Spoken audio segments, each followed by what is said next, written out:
So I'm getting pretty close to getting this finished.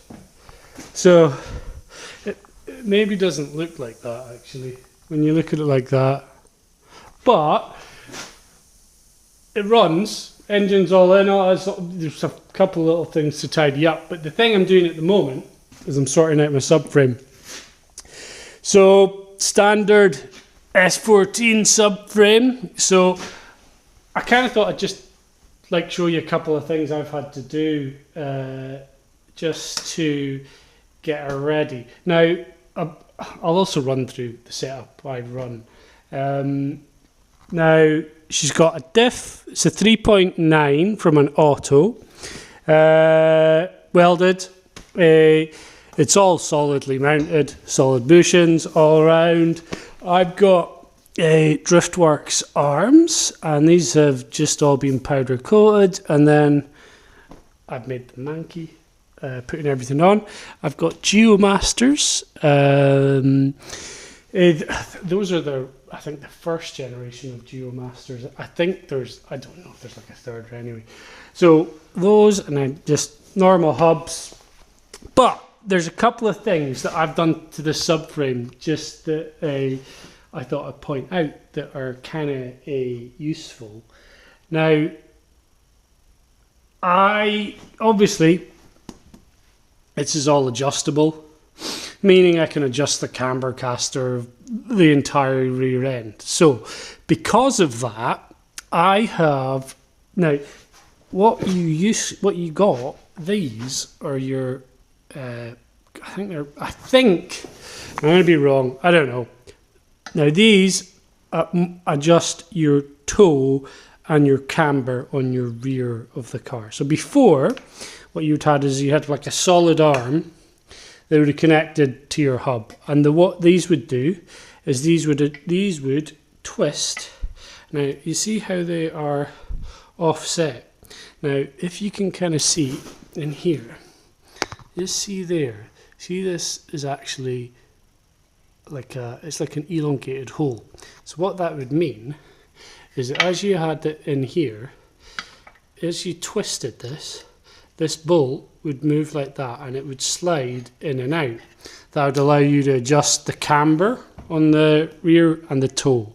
Now, because I've got the mount, all the adjustment here, I have modified mine. So what I've done is I have welded some washers in there. So these bolts now wouldn't move, but these bolts wouldn't now move. Not because they don't move anymore. I've also gone and got like regular bolts. So this means that now these little washers, I think these bolts, I think they were M12s. What were they? Oh, they come written. It didn't come written. What I did is I measured the threads to make sure that you could reuse the old bolts the old nuts that I had. And then I ordered some, and then I ordered 4 of these ones when actually I should have ordered 2, because the 2 that go in here are that size, and then as you can see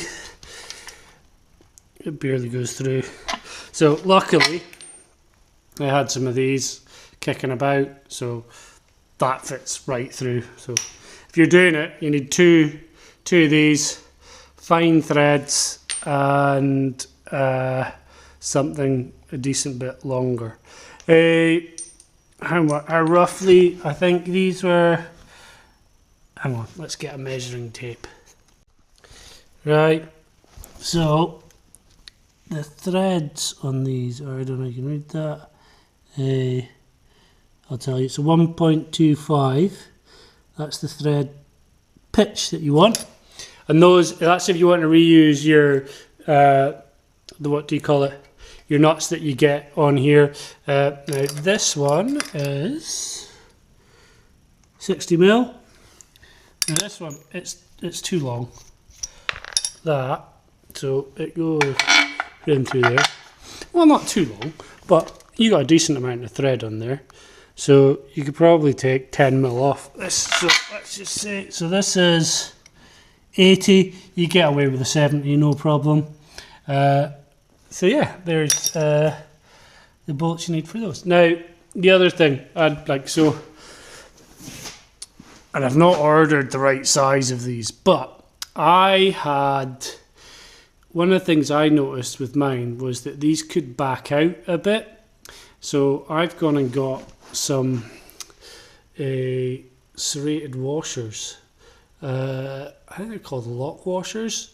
And I ordered some and these ones are definitely too big. They're just like, look at that. But I've ordered some new ones to go in there. But what I was finding is that with this adjustments, they would back out a bit. It kind of means you really need to, you need to have a kind of quick spanner check of the car. But with it, you know, I don't have a ramp or anything. If you've got a ramp, it makes it way easier. But I'm hoping that by putting these kind of things on, that once we get the car aligned, that it'll be much like these things won't back out. That's what I'm hoping. The other thing I'll do is once I've got the alignment all done, is I'll get paint and I'll just draw a line. And that'll make it way easier for me to tell if something has come out of alignment. So then you can just like tighten things up so the bit of paint lines up again. The last thing, I suppose, when I've completely dismantled this, everything's been off, everything's been sanded down, just to clean up all the threads, get all the junk off it. When I put this whole subframe back together, what I've been doing is I've been measuring to make sure that like this distance on this arm is exactly the same as on the other arm on the other side. Now the reason for that is, in theory, is that hopefully when I put this on, I don't know what the alignment will be, but the alignment will be the same on both sides. Probably what would have been a good idea is for me to measure everything before I'd taken it off. I could have taken a measurement for each one of these and then I could have put it back on. At least my alignment would have been a little, something close, but I didn't. So this was my solution. So anyway, I don't think there's much else to talk about her.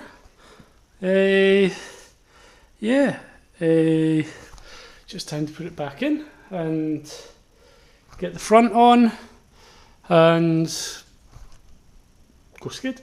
Right, hope that's of use to somebody. Right, if you guys are liking these videos, please give it a wee like and hit the subscribe button, and I'll be putting some more videos out of this as I go. At the moment I'm just trying to push on, get it kind of finished.